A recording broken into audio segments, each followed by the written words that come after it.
Hi, friend. Welcome to the world of stories where magic lives and tales never end.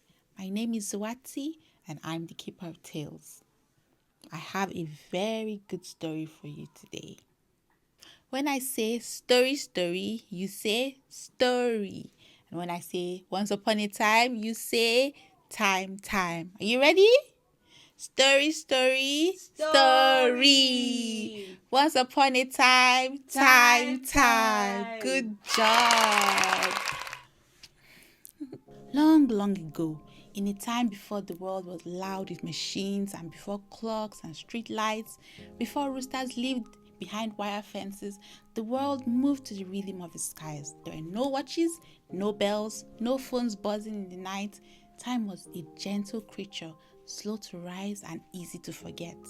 The sun, in those days, was not the tireless giant we know today. No, it was a lazy golden being, curled up behind the mountains, snoring with warm, glowing breath. Sometimes he woke early, sometimes he lingered beneath the starry covers.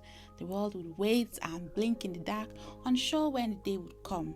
People stumbled in half lights, farmers missed their morning planting, children were late to gather firewood, hunters returned too early or too late. There was no order. And so, one day in a quiet village, nestled between rolling hills and whispering forests, the animals lived in harmony with the humans. They all had their roles. The dog guarded the compound, the cat kept the mice away, the goats gave milk, the birds sang sweet tunes. But one creature had no role, and that was the cock. You see, the cock, he was proud. He had feathers like fire, his chest puffed out, and a strut that made even the guinea fowl jealous. But he had no task to call his own. The other animals would whisper when he walked by, "What good is beauty without purpose?" But the cock, well, he didn't pay any mind to the gossip. But now, the gods who lived in the skies above, they watched over everything from their throne clouds, and they grew restless because they saw how the days slipped by without order, how people never knew when to wake up or when to go to sleep. And so they decided that it had gone on long enough. They decided that the world needed rhythm. They needed someone or something who would rise before the sun and wake it. And so they summoned the cleverest animal in all of the land, the tortoise. The tortoise was old. His shell held secrets from the first thunderclap. He had tricked kings and danced with the gods. And so if anyone could handle that task, it was him. So the tortoise went to the Sky King when he was called, and he was told that he must find someone who could announce the dawn before the sun rises. He was told to find the herald of the dawn. The tortoise rubbed his chin and smiled because he had a plan. And so he went back to the village and summoned all the creatures, large and small, and announced to them, "The gods are looking for a creature who can call forth the sun every morning. The one chosen shall be forever remembered and honored as bringer of the lights." There was murmuring and shouting in the square. The elephant stomped forward. "Let it be me. I am the loudest. I shall do it." The lion growled, his mane blazing in the breeze. "No one is braver than I. I am king. My roar will frighten even the stars." The parrot squawked, "I speak every language. I speak even for humans. I shall speak for the sun too." The hyena giggled. "Why not laughter to start the day?" And the frog, he croaked. Everyone arguing, demonstrating, roaring, screeching, chirping, cackling, each more sure of themselves than the last. But as they bickered, the cock, he stood in silence. His eyes were gleaming. He had no strength like the elephant, no roar like the lion, no feathers like the parrot. Even though he was a bit vain, he was harmless, and most people thought him silly. But something stirred inside him. And so he thought to himself hours and hours and hours until night came. While the others slept, dreaming of glory, the cock, he slipped away. He found the tallest point and climbed. It was the twisted arm of an old tree stump that reached for the skies. The air was still, the sky was ink black, and everyone was fast asleep. So he stood there in the moonlight, cleared his throat, puffed out his chest and he crowed. His voice shattered the night. The leaves trembled. The moon and the stars, they blinked in surprise. The goats, they stared in their sleep. Even the gods, they leaned forward in their celestial thrones.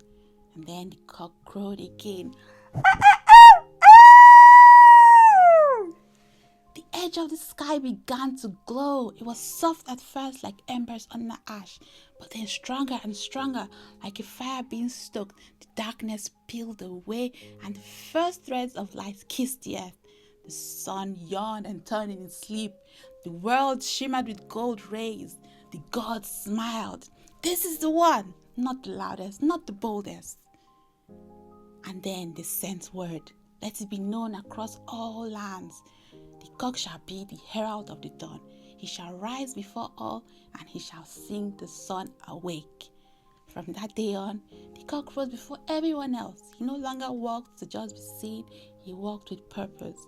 So each morning, long before the first footsteps touched the ground, the cock would climb his perch, a fence post, a rooftop, a mango tree, anything, and he would call forth the day.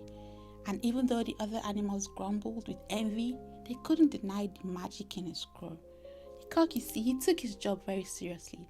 Sometimes he would crow before the sun even started thinking about rising. Sometimes he'd crow twice just to make sure the sun got the message. And so the tradition began. Cocks everywhere, whether in villages or cities, began to crow. Wake, wake, the sun is coming. That's what their crow means. Even on rainy days when no one is listening, he crows. Even in cities where his voice is drowned by cars, he still crows because he remembers. And his children remember too. They crow for the rising sun. They crow to mark their duty. They crow to remind us that purpose can come to anyone, even the proudest bird with no task at all. Cocks across the earth, no matter where they live, still lift their voices each dawn, not because they must, but because they were chosen.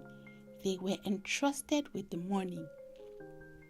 And that, my dear friend, is why the cock crows every morning. So, listen closely tomorrow because you just might hear that voice that wakes the world. The next time you hear the cock crow in the darkness, don't grumble, don't put your hands over your ears. Instead, you should smile because what you hear is more than a chicken.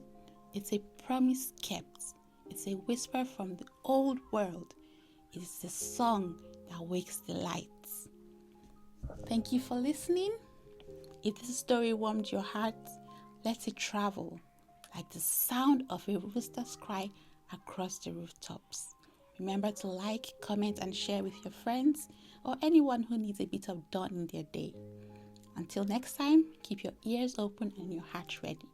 The next tale is already fluttering its wings and on its way to you. Stay well. I'll see you next time.